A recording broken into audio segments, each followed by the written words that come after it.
Perkenalkan, nama saya Siswoyo, dan kali ini saya akan menjelaskan tentang materi komputasi paralel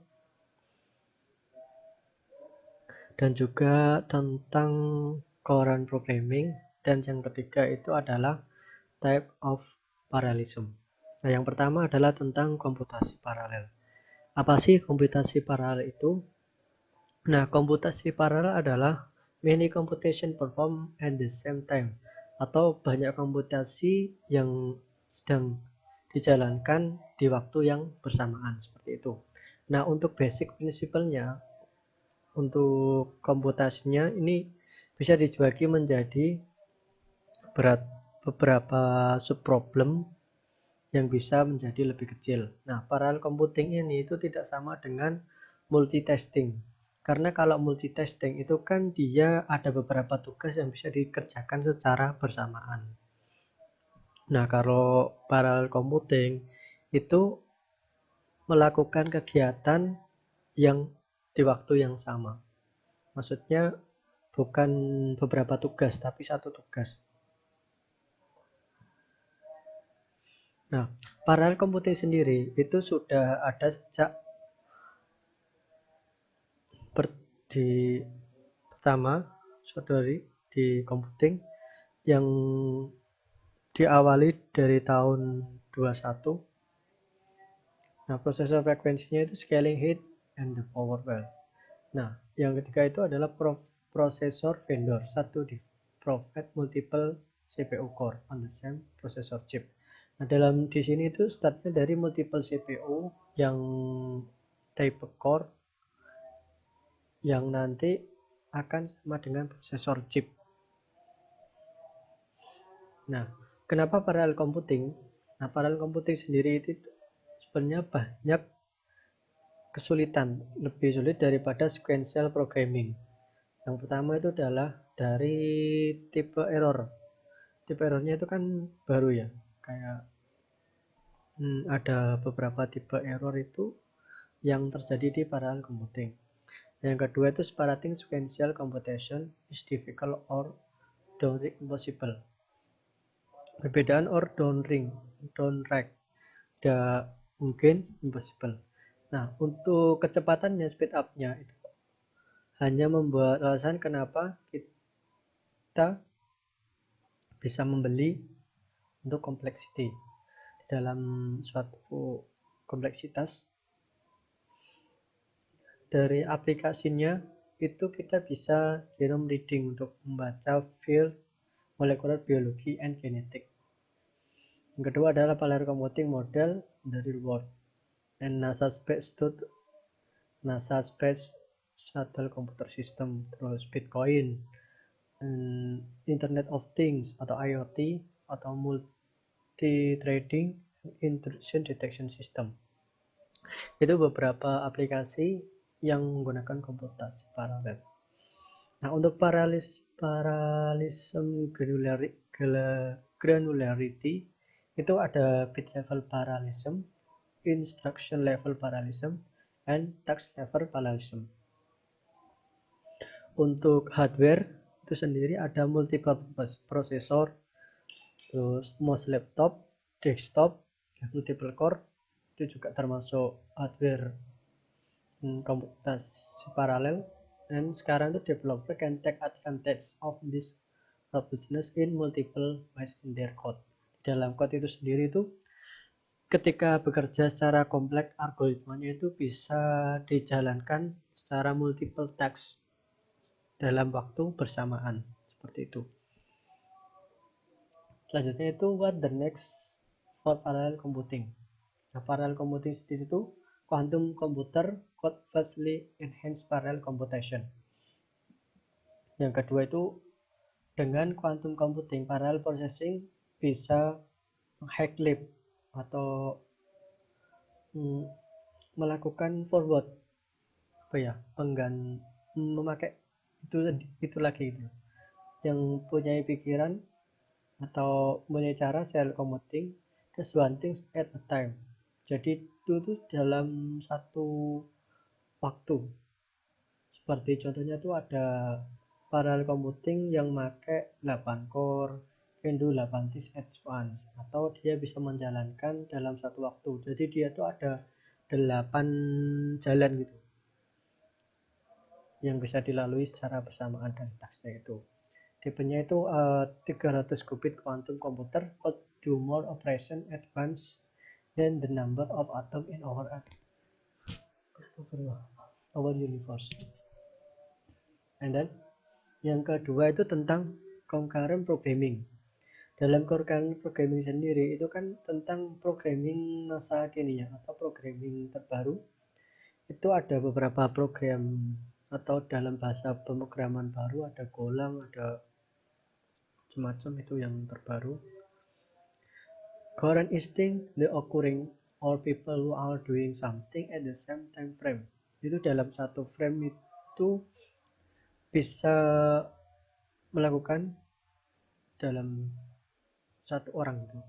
Nah, di dalam contoh example-nya itu, dalam contohnya, dalam realnya itu tentang requirement, design, implementation, verification, lalu baru maintain. Ini untuk membuat suatu project atau projectnya itu tentang programming. Jadi kan pertama harus kayak SRS-nya itu dulu, requirement-nya dulu, terus baru didesain. Setelah desain baru di coding. Setelah di coding nanti kan ada verifikasinya untuk usernya atau penggunanya itu, terus dari CO-nya itu maunya gimana, setelah itu baru di instance kalau mau digunakan. Ini untuk alurnya: planning, requirement, analysis, design, implementation, langsung di testing dulu, evaluation, baru nanti lanjut lagi, baru di deploy. Deploy ini kan paling akhir nanti kalau hasilnya sudah jadi. Untuk concurrent programming, several teams of operating may execute concurrently. Nah, ini untuk mengexecute dari program dari setiap stream of operation execute as well in a sequential program itself. For the fact, the stream can communicate and interface with one another. Nah, ini tuh kan ada tugas satu bisa jalan, terus nanti jalan lagi, terus tugas dua. Jadi ini tuh bisa jalan bareng. Tugas satu nanti sampai sini, terus jalan lagi sampai sini, nanti langsung jalan lagi sampai tugas yang kelima. Nah, what can attack start, atau how can information exchange occur, or how to manage share resource, atau untuk bagaimana memanage dari hasil program itu sendiri. Nah, untuk concurrency vs parallelism, dealing with multiple things at once vs doing multiple things at once. Kalau konkurensi itu kan task start, run, and complete in overlapping time period. Kalau parallelism, task run simultaneously, atau dia lebih ke simulasi. Kalau konkuren ini kan lebih jelas ya, sampai ke time periodenya itu dia jelas, kayak punya jeda. Tapi kalau yang parallelism itu dia langsung lurus gitu, nggak ada jedanya. Untuk critical section, some tasks need to use the same resource. Nah, dari suatu task itu juga memerlukan resource yang sama untuk menjalankan suatu sistem, seperti proses wait in out text hello. Nanti kan keluarnya kan hello. Nanti B siapa? Nah, untuk proses B ini juga sama. Tapi kan dia lebih ke ke jawabannya kayak bye, hi, atau hi juga, seperti itu. Sama-sama di programming. Selanjutnya itu tentang the process enter its critical section when it start the execute of the first command of its critical section. Nah, ini tuh untuk critical sectionnya dari start execute sampai format command, first commandnya itu di critical section, and what one of the process finish the last command of its critical section, the process exit its critical section. Untuk solusinya, solution with mutual exclusion only one process can be inside the critical section at any time. Jadi dalam satu proses itu bisa memasukkan critical section dari beberapa waktu untuk satu kali proses. Nah, jika proses yang lain ikut di record atau diikutkan di critical section, they must wait until it is free. Jadi nunggu dari proses satunya itu selesai, nanti akan dijalankan lagi.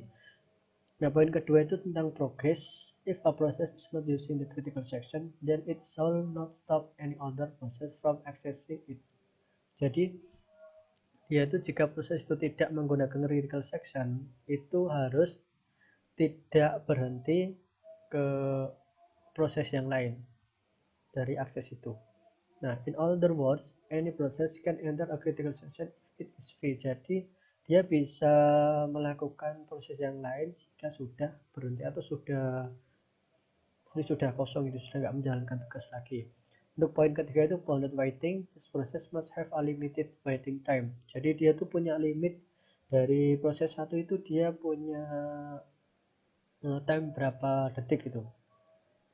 Nanti kalau sudah selesai atau tidak selesai, dia kan error langsung. Kalau nggak bisa dijalankan di task 1, dia langsung running ke task kedua. So not wait endlessly to access the critical section.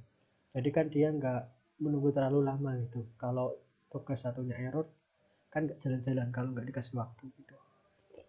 Nah, untuk producers customer bounded buffer, the problem described two process, the produce and the consumer, both share a common fixed size buffer used as a quick. Itu kan antrian, menggunakan antrian fixed size buffer antrian. Ini dari producer, terus buffernya ini kan kayak loading, terus baru ke customernya. Kalau loadingnya sudah selesai, baru kan dia dijalankan seperti itu. Itu sistemnya bounded buffer. Nah, untuk producer, buffer and consumer, ini tuh dari produsernya a new item, wait ini untuk menunggu, plus the new item dalam buffernya. Nah, ini kan tergantung sinyalnya juga ya. Kalau sinyalnya enggak baik juga kan nanti ada beberapa slow atau kadang kan loadingnya lama gitu. Seperti itu. Fullnya 0, so the number of item in the buffer. Terus kalau semua itu kosong, itu kan 4 ya, langsung mempunyai empty space in the buffer. Jadi nanti langsung 4. Ini kan ada error dengan merah atau nanti bisa full. Nah, untuk tentang dining philosophers, 5 silent philosophers sit at a round table with bowl of spaghetti. Spaghetti ini bukan ini ya. 5 silent philosophers for as balance between inspire of adjective philosopher. Yang kedua itu bagaimanapun philosopher bisa hanya makan spaghetti when they have both left and right force. Jadi dia tetap bisa makan. Nah, each force can be held by only one philosopher and so philosopher can use for only it is not being used. Ini tentang contohnya dari philosopher ini sendiri. Nah, philosopher can take the fork on their right on the one on their left as they become available but cannot start eating before getting force. Nah, nanti kan ini kayak beberapa prosesnya itu nggak bisa dijalankan kalau belum mendapatkan fox itu. Oke. Ini dari contoh ilustrasinya. Ya, ini yang dihidangan. Ini kan langsung nanti dibagi berapa ininya, step-stepnya untuk makan. Next untuk reader waiter, scarlet smokes and sleeping barber. Itu tadi di dalam tabel itu. Yang selanjutnya itu reader waiter problem. If one of the people tries editing the file, no other person should be reading or waiting at the same time. Otherwise, things will not be visible to him or her. And then, however, if some person is reading the file, then other may read it at the same time, atau di dalam waktu yang bersamaan. Itu orang bisa membaca file dan yang lain bisa juga membaca dalam waktu yang bersamaan. Selanjutnya itu writer process, writer request and the entry to critical section. Dia merequest untuk ditulis. Jika disetujui, if allowed, change the read smartphone in it and perform the read. If not allowed, keep on waiting. Jadi dia kalau disetujui atau bisa jalan baru bisa waiting, tapi kalau enggak dia tetap loading atau waiting. It exists the critical section. Nah, selanjutnya kalau nggak bisa jalan ya dia akan dikeluarkan kalau ada timing dalam buffer itu sendiri. Nah, reader process untuk membaca request the entry to critical section. Jika disetujui, it increment the count of number of readers inside the critical section. Jadi dia punya increment sendiri dari count of number, dari nomor pembaca itu di dalam critical section. Nah, signal mutlak as any other reader is allowed to enter where others are already reading. Jadi kalau sudah sinyalnya memang oke, terus disetujui, dia bisa langsung jalan. After performing reading, langsung ke access the critical section. If not allowed, keep on waiting. Itu tetap di buffer untuk menunggu. Cigarette smoker. Ini untuk contohnya, semua cigarette require 3 ingredient to and smoke. Kayak tobacco, pepper, and matcha.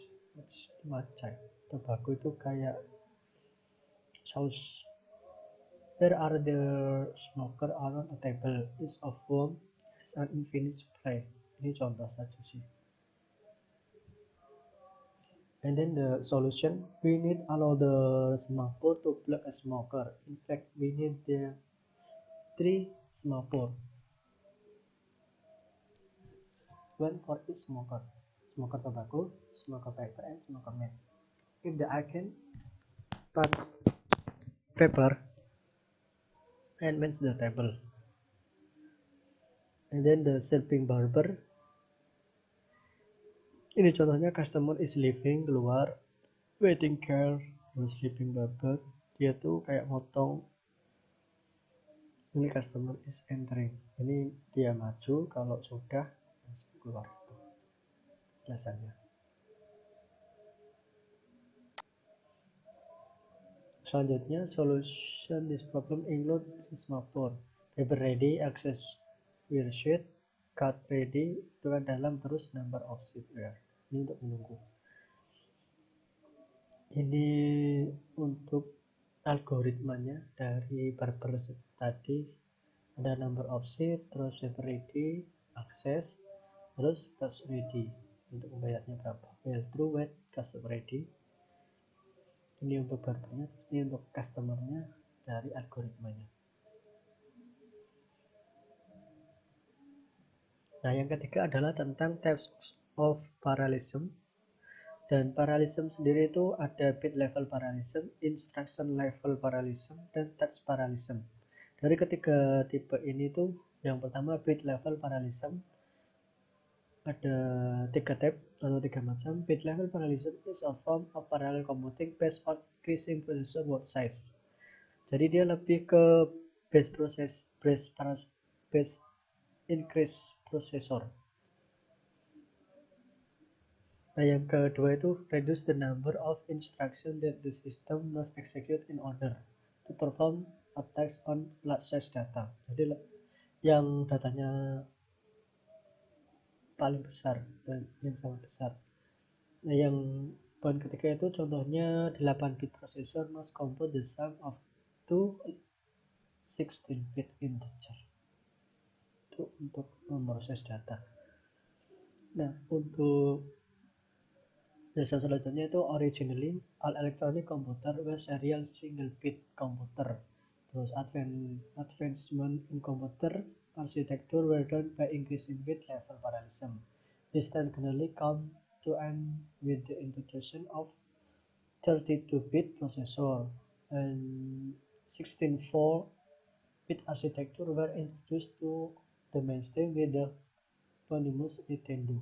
Itu pakai 64, itu dari tahun 1996, pakai yang 64 bit. Nah, selanjutnya itu instruction level parallelism. To measure of how many of the instruction in a computer program can be executed simultaneously. Jadi simulasinya itu bisa mengexecute program.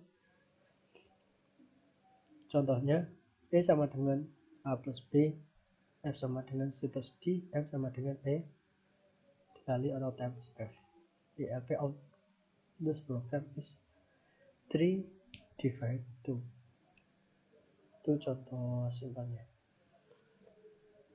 Selanjutnya, instruction level parallelism, processor can only issue less than one instruction per clock cycle.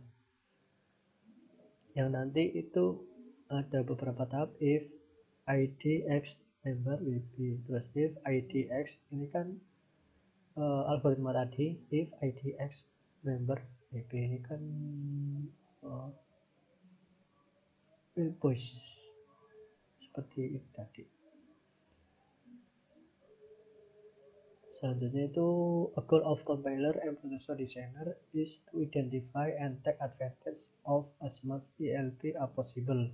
Ordinary program are typically written under a sequential execution model. Terus ELP allow the compiler and the processor to overload the execution of multiple instructions or even to check the order in which instructions are executed. Seperti dia menjalankan compiler dan juga prosesor yang overload, yang berlebihan to execute multiple instruction untuk mengganti order dari beberapa instruksi yang di execute atau yang dijalankan. Task level parallelism execute computer across multiple CPU threads in order to synchronize the work so that the program can run faster and more optimized. Jadi menggunakan komputer across multiple CPU yang thread itu kan ordernya nanti bisa disinkronis dalam pekerjaan yang bisa membuat runningnya itu lebih cepat dan bisa optimis. Task parallelism involves to the composition of a task into subtasks and allocation sub task tree for execute. Ini contoh dari prosesor dari AMD Ryzen 5 3600. Nah, ini untuk contohnya paralel, ada main thread, terus thread 1, thread 2, thread 3, thread 4, 5 sampai 8 ini beberapa jalan. Yang non paralel ini ada task 1, task 2, task 6. Ini kan enggak paralel, jadi beberapa bentuk. Ini contohnya dari code data file. Ini kan single thread processor sama multi thread. Kalau single kan dia itu menjalankan satu thread. Kalau multi itu kan bisa beberapa. Tapi ininya tetap sama yang dijalankan. Yang di ininya itu tetap sama kok. Yang kayak ada code, data, file, register, stack ini kan pasti ada kan. Jadi semuanya pasti ada. Ini untuk threadnya sama. Seperti ini game ini kan ada beberapa multi ya, kayak yang satu jalan ke sana, yang satu jalan ke sana. Itu kan harus multiple. Nah, ini untuk contoh programnya. Program if CPU then do task A, else if CPU B then do task B, and if and program. Jadi jika CPU A ya nanti do melakukan task A, else jika CPU B nanti jalankan di CPU B yang besar. Seperti itu. Ya, cukup sekian penjelasan dari saya. Saya kira apabila ada salah kata, wassalamualaikum warahmatullahi wabarakatuh. Terima kasih.